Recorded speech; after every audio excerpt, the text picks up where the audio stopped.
Well, this fall hay seeding isn't bad, except for this spot. I don't know. The sorghum was really, really good right here. But the hayseed isn't. It's almost like the best sort. It's a little bit thin over there too. Now the thing is, it is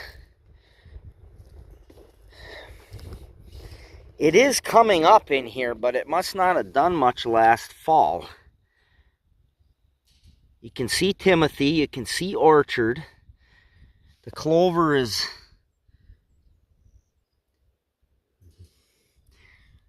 Well, there's definitely clovers in here, but... So, yeah, I don't know what all is going to come up in here. I was thinking of throwing something on here. That's why I came out to look at it, but it's actually... I mean, you can see rows. They didn't go down through the disc. I just sprinkled them on. Let the disc throw the seed around, the chains drag, and packed it in. But we'll see what it does. I mean, it's good around the edge, and it's good over there, but not so much right here. Alright, so now let's stop over here. We got the Sawmill out this weekend. Tire's almost not completely flat. I got some footage on the GoPro, odds and ends of that, but nothing really exciting. I got too much me babbling about things, and took the blower off the 4230 and hooked that on when we dropped the blower over there and brought it back. But so we gotta get we need a spring. So that'll stay there. And not too much slop in that. I gotta get some 3-inch flat belt. I don't know, I might just order some and lace it myself. That might be the easiest thing to do. Come up with the right length. We need the one on that one there.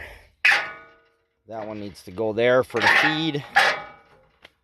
And then this one's on here, but I don't know how long it's going to last. Been dry rotting out here forever. It's actually maybe not that bad. It'd probably run. We got to straighten this out. Probably straighten that out with a big bar.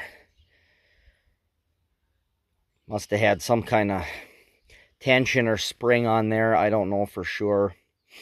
So I was looking at this, which is 1.5 inches, by the way. I gotta find a way to put like 540 PTO stub shaft in there. That's what I gotta do. Then I don't have to take anything apart, because we gotta drive this belt. So if we pull this off, we got belt problems. That could just stay there, the pulley. In case you want to run it off a belt someday. Probably not, but... So, if I can come up with a way to get a 540 stub shaft in there, I'm just going to grab the drive line off of the 7-foot bush hog. That's got a slip clutch in it, and will work perfectly adequate. It'll slide right onto that 6-spline shaft, and there we go. I spend less money. So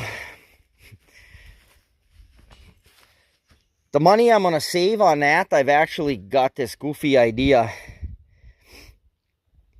I might put a cheap Harbor Freight tongue jack, 2 on the end, 2 on the end, and then I'd probably have to put, I'd maybe need 8 of them, which seems like an absolutely insane idea, but it's not that bad.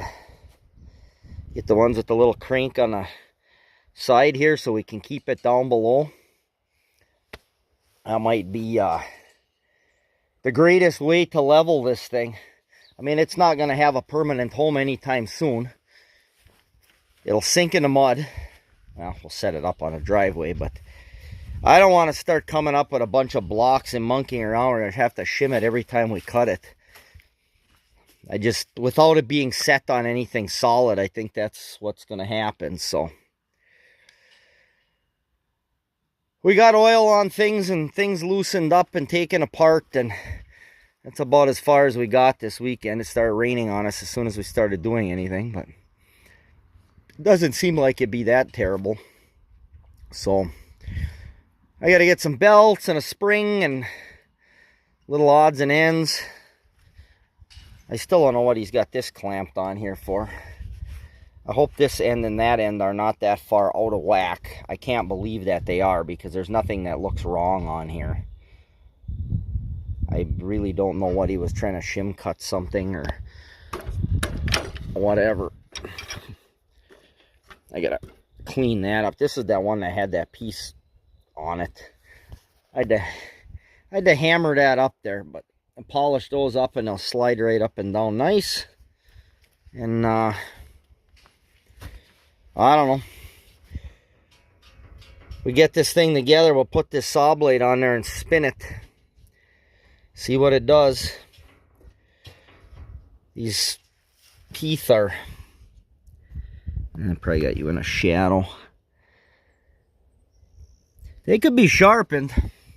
I'm probably going to put it on there and just touch them up with a die grinder or something. And carbide tip teeth. Ain't going to file them. So, I don't know. We'll give that a try. Let's go look at the rye. There's a cow's annihilating that sorghum bale. It'll probably be gone by tomorrow night.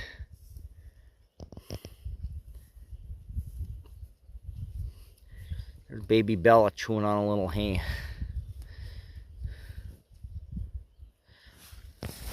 Okay, the rye. Oh. Look, I fed the cows 2 bales and it looks like that. We're not doing too badly. She's drying up. This rye, the deer are getting less. I don't know if those are going to have their fawn somewhere or what. There's still 1,000 deer tracks in here, but I don't know. I don't think this rye is going to be as good as last year's, but who knows it once it gets going. It's a little wet out here yet to try to put any nitrogen on it. Maybe a little nitrogen would help it, but yeah, I don't know. It's getting there. I mean, it's not terrible bad. Stuff gets going here. Should be, should amount to something anyway. We'll get some feed off of this thing. There's 5 acres of it, so for the number of cows I got, it'll help. All right, well, I haven't gotten anything spectacular for action video here, so we'll just give you this little update. And thanks for watching. Like and subscribe. Thanks.